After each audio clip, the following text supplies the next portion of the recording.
Hey, Connect Church family and friends. This is Pastor EJ, and I just wanted to come to you tonight just to address what's been going on with the coronavirus and what our response specifically as a church will be moving forward.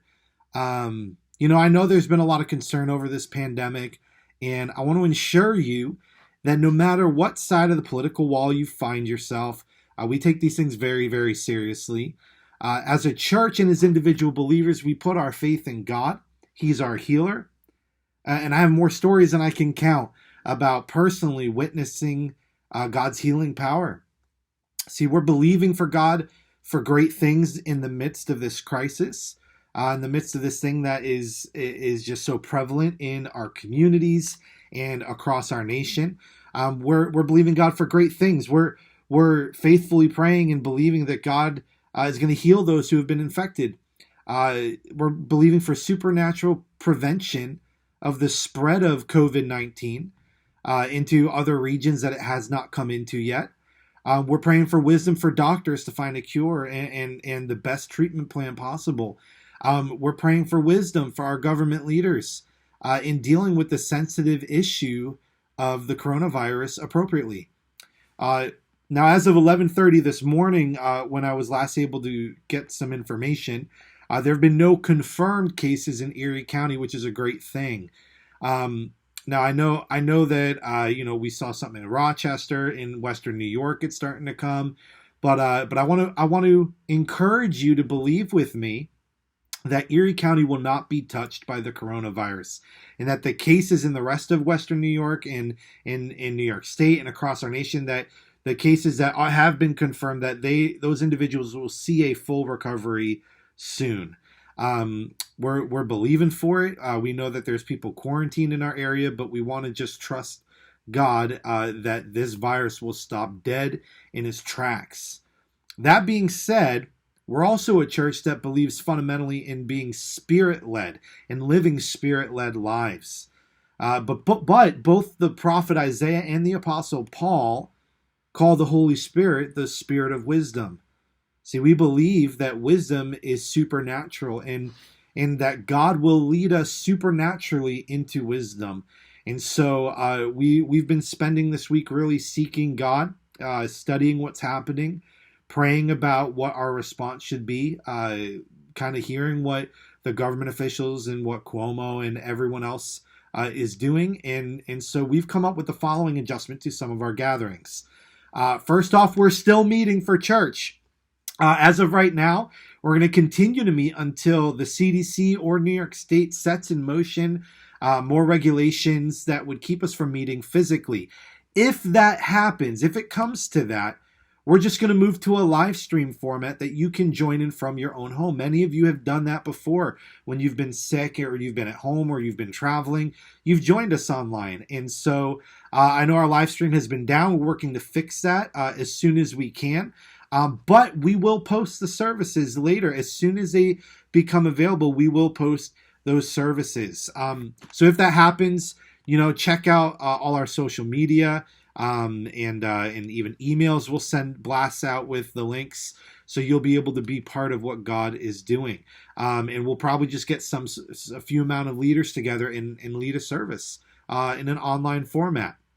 But church will continue on until that happens. Now, if you need help getting yourself set up to view from home, please don't just brush this off. Contact us. Let us know that you need help, and we'll do our best to help you out and get you set up should that scenario take place. Number two, if you're feeling sick, if you have a fever, please stay home. We love you, but this is one of the many reasons why we actually have invested in live streaming and videoing our services and posting them online. Your health and the health of everyone else at a Text Connect Church, man, that's our top priority. And I know you understand that. So thank you in advance for doing that. A couple other things. The cafe will not be serving anything until the situation begins to come to a conclusion. We just renovated the cafe, so we're so sad about that. But we just want to make sure everything's safe, that there's the least amount of exposure to germs as possible. And speaking of that, we're taking appropriate steps in making sure that Our facility is overly cleaned and sanitized to meet the need of this public health issue. We already clean it. It's already gets sanitized weekly. We do a great job of that. But we're going to step up our game. We're going to make sure that it's overly done, that we don't miss anything, including every area of our church, especially our kids' church areas and classrooms. Which brings me to the next thing I want to talk about, another adjustment. The nursery, ages 0 through 2 years old, is going to be closed for the next few weeks just to ensure that our youngest stay as healthy as they possibly can be. Pre-K will still be running, but again, we're going to be going over the top with trying to sanitize and making sure that all of our kids' facilities are safe. And healthy and whole and all of that. But once church is over, please make sure you go back and get your kids as soon as you can. That way our workers can make sure that they clean and that everything is sanitized and that things are done quickly. So we appreciate that. Thank you for your teamwork on that. Also, all of our service team members are being instructed to greet you with warm words instead of handshakes, as well as opening doors for you. So that way the different surfaces don't get as many people touching them as possible. So they're being instructed to do that. They're being instructed to, give you elbow bumps and high fives. And we encourage you to do that as well. We know you guys love each other. We know that we're a church that loves being with one another and greeting each other and hugging on each other.